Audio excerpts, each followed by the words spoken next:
welcome to the Teaching Corner. Today we're going to be talking about a planner and why it's so important for students to keep a planner. Many of our students struggle with executive functioning skills. They struggle with, if you give them a project or something to turn in, going from doing the work to even turning in the work. And then if they have a long-term project, they struggle with all the steps in order to get it done. So one of the ways that we can help our students do that is with a planner.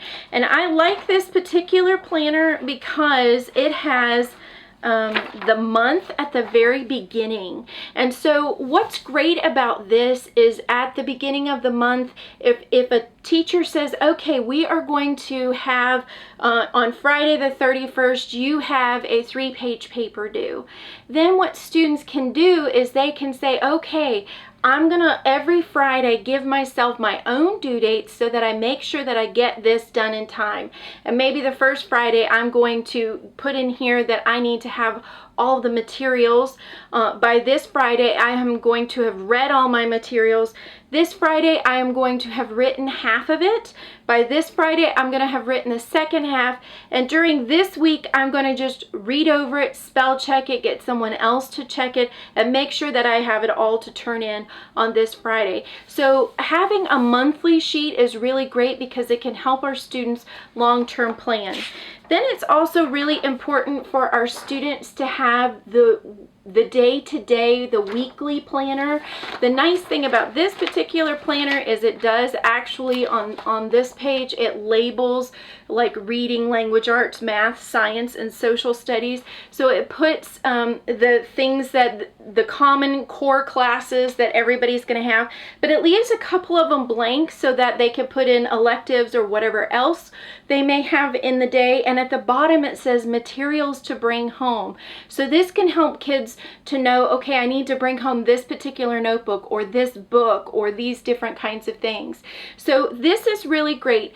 But the other thing that I encourage students, some of our teachers use certain things like Chalkboard or Renweb, and those are great resources, but depending on the teacher, they may, like if you have a test on Friday, they may just write test, but they haven't written anything Monday, Tuesday, Wednesday, or Thursday.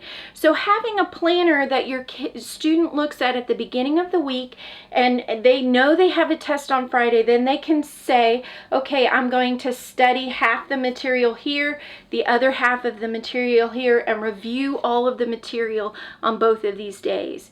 Studies show that our brains actually do better if we don't cram for a test and study 2 hours the night before on Thursday night. If we'll actually study for 30 minutes over 4 days, our brains actually retain the information, not only better for the test, but long term. And that's always the goal, is for our students to make long-term connections. So a planner is a great way to do that. It's also wonderful for students because they can put on here at the bottom if they have a game or if they have church or if they have some kind of activity happening, they can add that, and that allows them to see, maybe on this night I have a game that's 2 hours away, and so I'm going to spend 4 hours on the bus plus an hour playing my game, so I'm not going to have a lot of time to get homework done here. So I need to go ahead and get some extra homework done on Monday night when I don't have anything going on, so that I can make sure that everything is accomplished in a timely manner. And the wonderful thing too about this particular planner is it has Saturday and Sunday, so if there are long-term things, for me personally and my sons, we can only do what's due during the week, and then we use the weekends for projects and things that are long-term like that. So this is great because that has that as well. So I hope that was helpful. If it was, please like, share, and subscribe, and I'll see you later. Bye.